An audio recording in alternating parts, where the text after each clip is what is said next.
de la doctora Aurora Duarte Sánchez. El motivo de este video es para la presentación de un caso clínico que se relaciona con la enfermedad del VIH y SIDA. Antes de empezar a desarrollar este video, les voy a definir algunos conceptos que son importantes en el área de la patología. Conceptos importantes. Sistema inmunitario. El sistema responsable de proteger el cuerpo contra enfermedades, también referido como sistema inmunitario. Inmunodeficiencia. Estado del organismo consecuente a una deficiencia funcional del sistema inmunitario de defensa. Inflamación. La inflamación es una respuesta del sistema inmunitario para proteger el organismo de infección y lesiones. Su finalidad es localizar y eliminar el tejido dañado para que el cuerpo pueda empezar a recuperarse. Retrovirus. Tipo de virus que contiene ARN en lugar de ADN como material genético. Células CD4 o linfocitos T colaboradores. Es un tipo de glóbulos blancos. Mycobacterium avium complex MAC es un grupo de bacterias relacionadas genéticamente pertenecientes al género Mycobacterium. Epidemiología, parte de la medicina que estudia el desarrollo epidemiológico y la incidencia de las enfermedades infecciosas en la población. Fisiopatología, parte de la biología que estudia el funcionamiento de un organismo o de un tejido durante el curso de la enfermedad.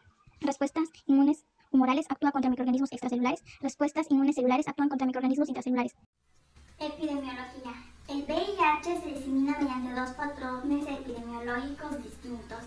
El primero se relaciona cuando hay relaciones sexuales entre hombres, homosexuales o contacto con sangre infectada. El segundo se da cuando hay relaciones sexuales entre heterosexuales que afectan a hombres y a mujeres por igual.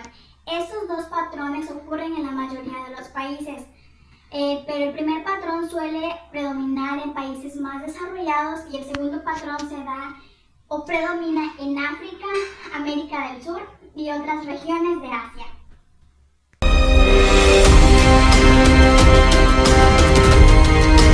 El VIH y el SIDA no es lo mismo. ¿Por qué? Empecemos a definir el VIH, que es virus de inmunodeficiencia humana, que este virus es causante del SIDA, que es la fase más avanzada por la infección del VIH. El VIH es un retrovirus que tiene dos tipos, VIH1 y VIH2. VIH1 es el que hay mayoritariamente en el mundo. El VIH2 es el que se describe mayormente en África Occidental.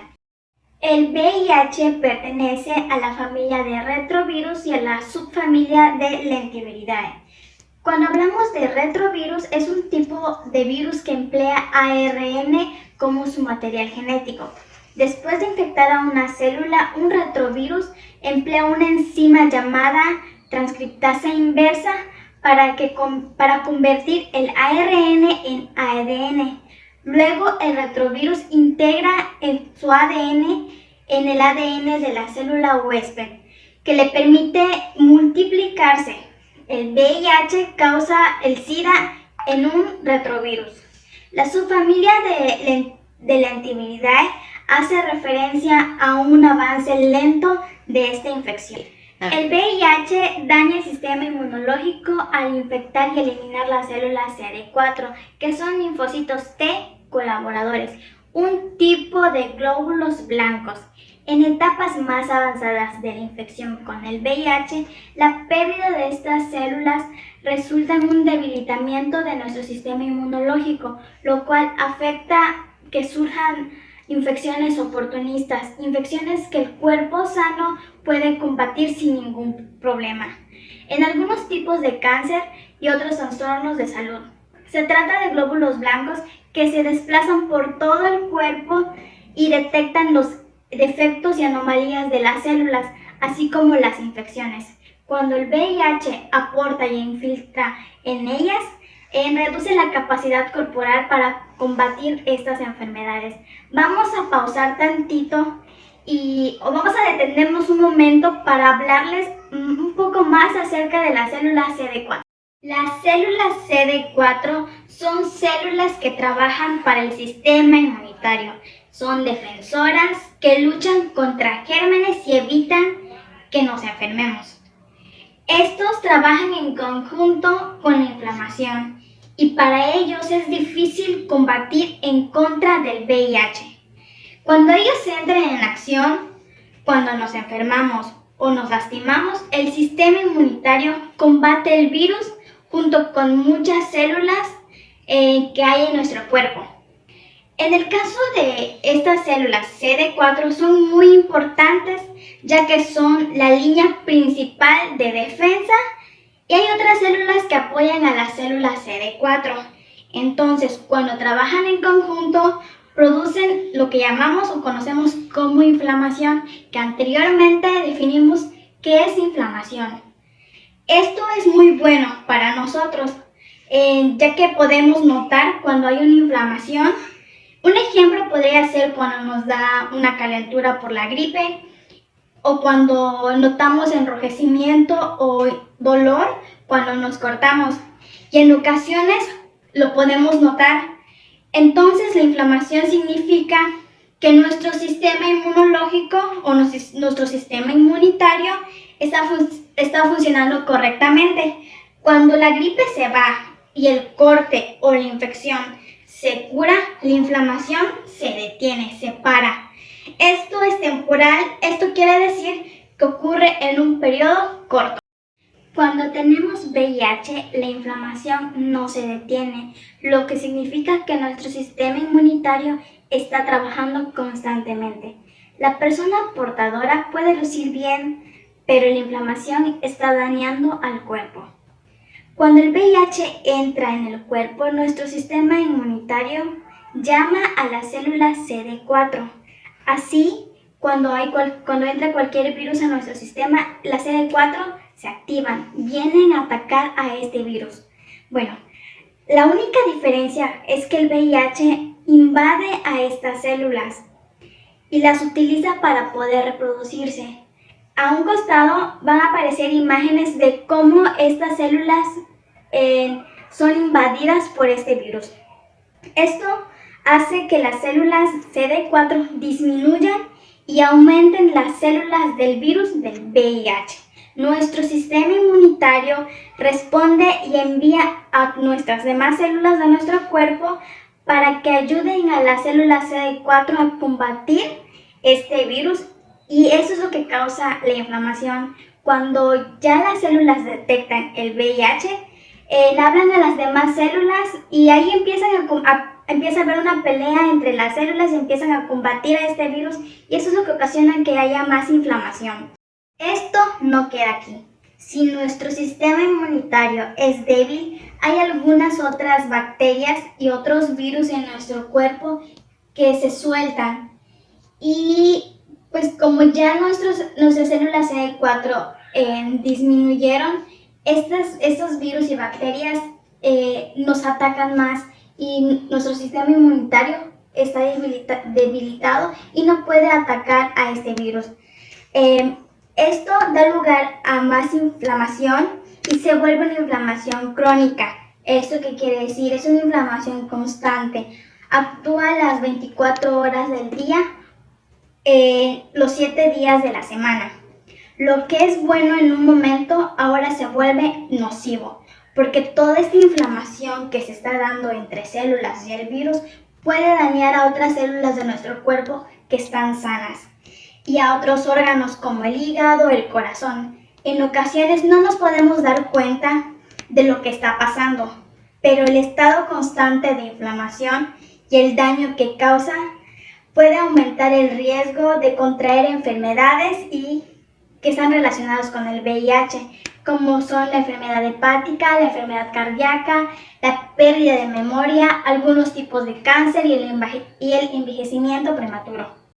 Podemos hacer algo contra el VIH y la inflamación crónica que causa. Podemos darle ayuda a nuestras células CD4 y así disminuir el virus del VIH. Esto da como resultado que nuestro cuerpo pueda luchar contra infecciones y así disminuir la inflamación. Si nosotros ayudamos a nuestras células CD4, las células del virus disminuyen y las células CD4 aumentan.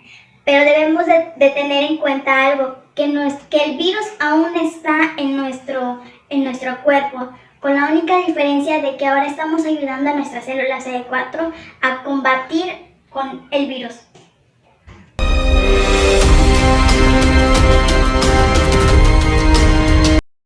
Tratamientos del VIH. ¿Qué es el tratamiento del VIH? El tratamiento del VIH implica tomar medicamentos para desacelerar el avance del virus en el cuerpo. El VIH es un tipo llamado retrovirus, que es lo que mencionamos anteriormente, y la combinación de medicamentos que se usan para tratarlo, que se llama una terapia antirretroviral. Aunque todavía no existe una cura para el VIH, la terapia antirretroviral lo puede mantener sano por muchos años, ya que reduce la cantidad de carga viral en la sangre y en los líquidos corporales. Cuando se toma según las indicaciones, la terapia antirretroviral también reduce las probabilidades de transmitir el VIH a otras personas. La terapia antirretroviral, por lo general, es una combinación de 3 o más medicamentos que en la mayoría de la probabilidad reducen la cantidad del VIH en el cuerpo. ¿Cuándo aparecen por primera vez los síntomas iniciales del VIH? En general, los primeros síntomas del VIH se manifiestan en un par de semanas y un mes después de haberse infectado, y a menudo se parecen a la de una gripe fuerte. En muchos casos, los primeros signos y síntomas del VIH son los siguientes: fiebre, dolor de cabeza, fatiga, ganglios linfáticos inflamados, erupciones cutáneas, dolor de las articulaciones en los músculos y dolor de garganta. Control. Cuando se diagnostica VIH debe determinarse lo siguiente: recuentos de células CD4, nivel plasmático de ARN en VIH, y ambos son útiles para determinar o definir el pronóstico y controlar el tratamiento.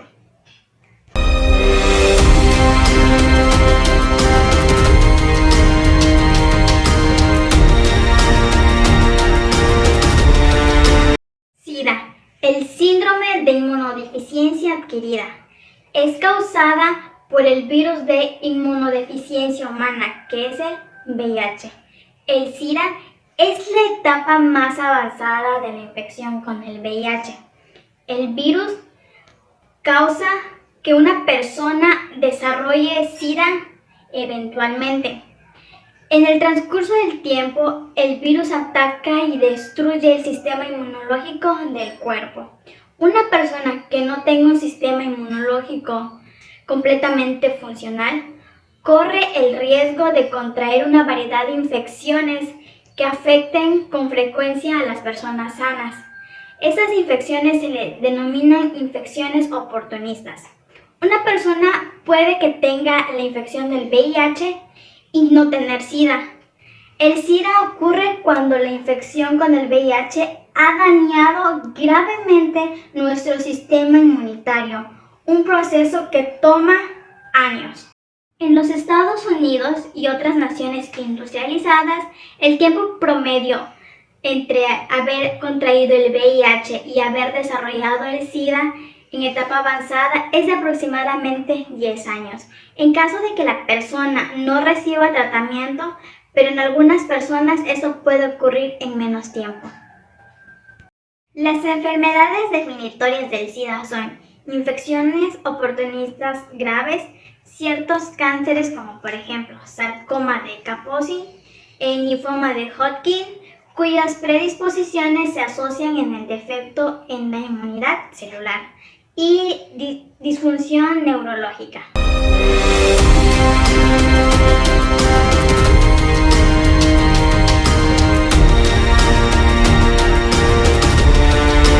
Causas del SIDA. El SIDA está considerado como una enfermedad de transmisión sexual, aun cuando existen otras vías de transmisión. Mantener relaciones sexuales de riesgo sin protección, o sea, usar preservativos, transfusiones de sangre, aunque en la actualidad y en los países más desarrollados es prácticamente imposible que se produzca un contagio de este modo, al disponer de pruebas y detectan el VIH y ya no ocurre este tipo de causas. Compartir jeringuillas, lo que se da de forma particular en el consumo de drogas por vía parenteral. de madre a hijo, lo que se conoce como transmisión vertical, a través de heridas que entran en contacto con la sangre de una persona infectada. Puede ocurrir en el caso de los profesionales sanitarios, mediante la donación de semen para fecundación in vitro y si se recibe el trasplante de un órgano infectado.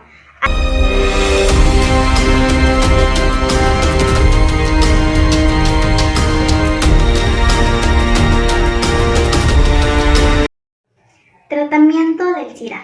Ante una persona infectada por el VIH, el objetivo fundamental del tratamiento es controlar la replicación del VIH en el organismo y de este modo evitar que el paciente llegue a desarrollar SIDA. Enfermedades asociadas al VIH y SIDA. El VIH y SIDA daña el sistema inmunitario al destruir los glóbulos blancos que combaten infecciones. Esto lo pone en riesgo de sufrir infecciones oportunistas. Estas son infecciones que son serias y que se aprovechan de que nuestro sistema inmunitario es débil.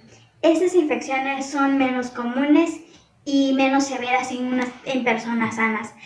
Hay muchos tipos de infecciones oportunistas. Como primer punto tenemos las infecciones bacterianas, incluyendo la tuberculosis y el complejo MAC, que significa Mycobacterium avium complex. Igual están las infecciones virales, infecciones por hongos y infecciones parasitarias. Tener VIH y SIDA puede hacer que las infecciones sean más difíciles de tratar. Las personas con VIH y el SIDA también tienen más posibilidades de sufrir complicaciones de enfermedades comunes como la gripe. Usted puede prevenir las infecciones tomando medicinas para el VIH y el SIDA. Otras maneras que se incluyen para prevenir es que practicar sexo con medidas de prevención seguras, lavarse bien y con frecuencia las manos y comer alimentos bien cocidos.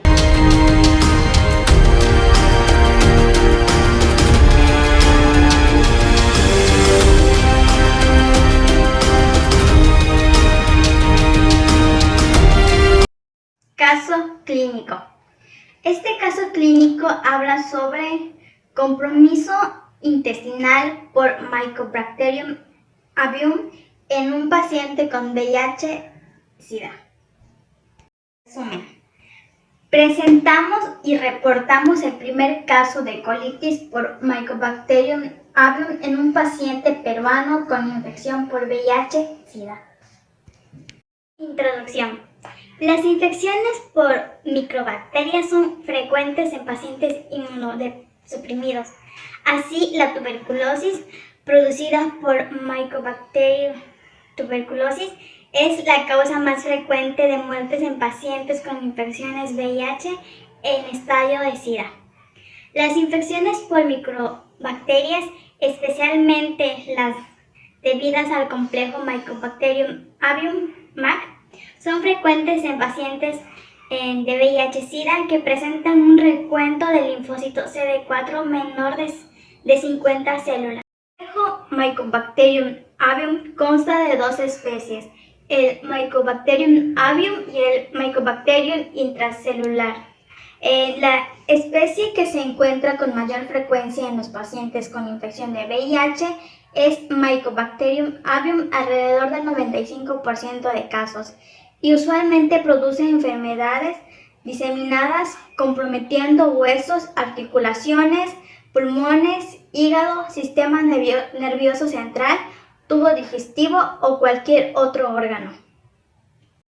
En países en vías de desarrollo, la prevalencia de esta infección es baja comparada con países del primer mundo. No existen reportes en la literatura médica de enfermedades por Mycobacterium avium con confirmación microbiológica en el Perú. Presentamos el primer caso de compromiso intestinal por Mycobacterium avium con confirmación y tipificación microbiológica en un paciente con infección VIH-Sida.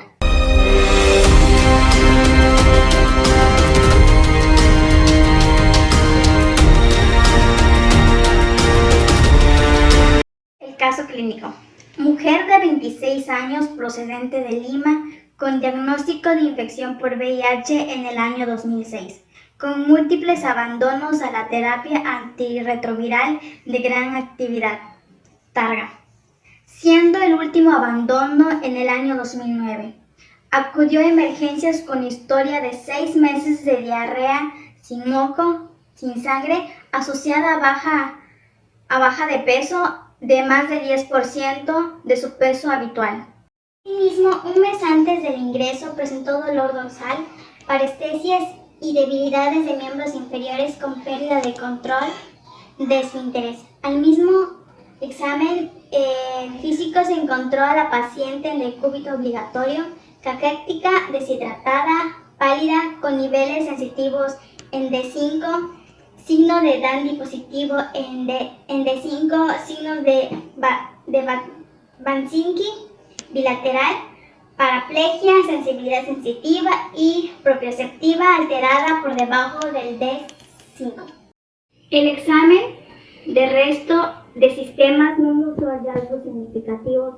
Los exámenes auxiliares revelaron anemia severa, retención nitrogenada, hipoalbuminemia y leve elevación de transaminas y fosfatasa alcalina.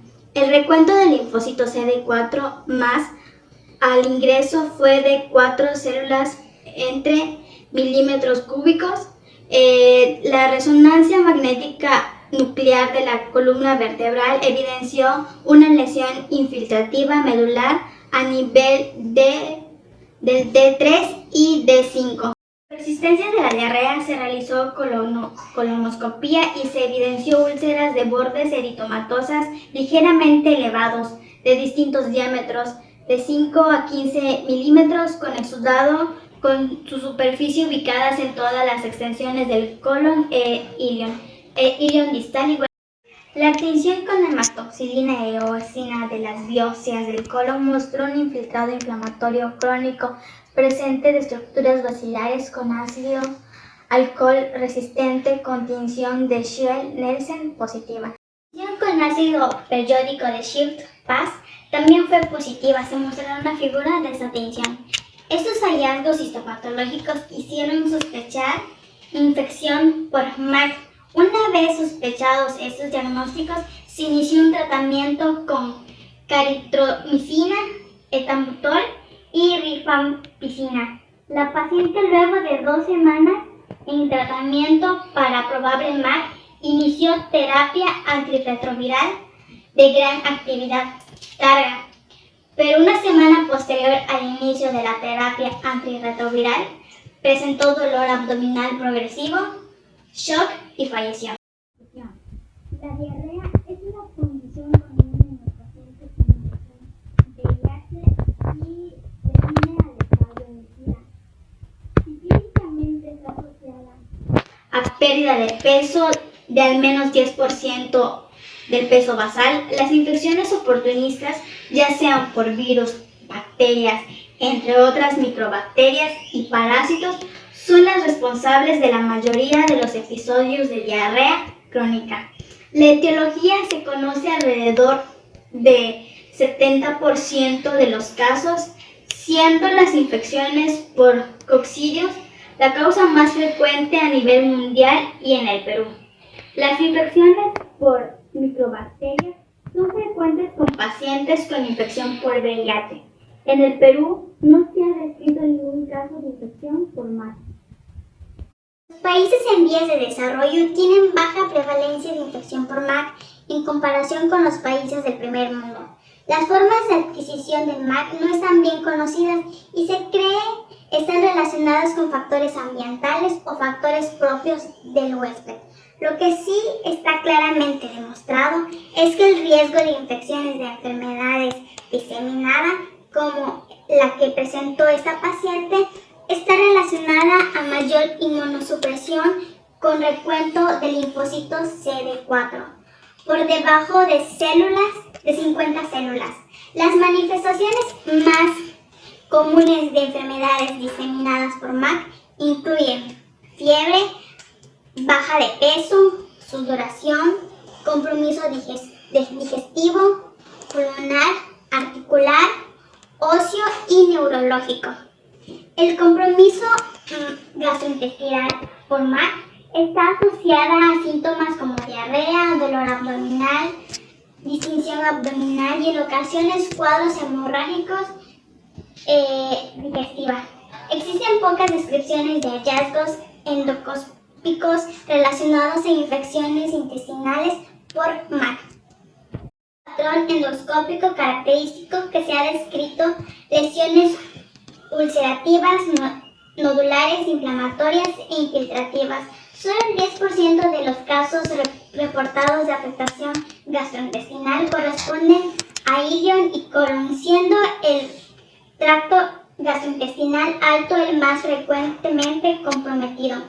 En pacientes con enfermedades diseminadas por MAC, la rentabilidad diagnóstica del hemocultivo es superior al 50%, mientras que la conformación de la afectación intestinal se realiza mediante los hallazgos histopatológicos y micrológicos obtenidos a través del cultivo de especies tomadas durante el procesamiento endoscópico. En el caso que presentamos, se logró la confirmación microbiológica debido a la rutina de toma de muestras para cultivo en pacientes con VIH realizadas en forma conjunta entre los servicios de gastroenterología e infectología. El tratamiento para MAC se basa en la combinación de drogas, macrolíquidos, más ripifina y etambutol, con el objetivo de disminuir la resistencia y negativizar rápidamente los hemocultivos. La terapia con macrolíquidos, acitromicina o claritromicina es la primera línea. Sin embargo, claritromicina es la más frecuentemente usada en pacientes con VIH-Sida, basado en ensayos clínicos que sustentan su uso en este grupo de pacientes. En el presente caso se brindó terapia triple y se inició Targa luego de 2 semanas de iniciada la terapia para MAC, tal como es recomendado en estos pacientes con severa inmunosupresión. Sin embargo, la paciente falleció.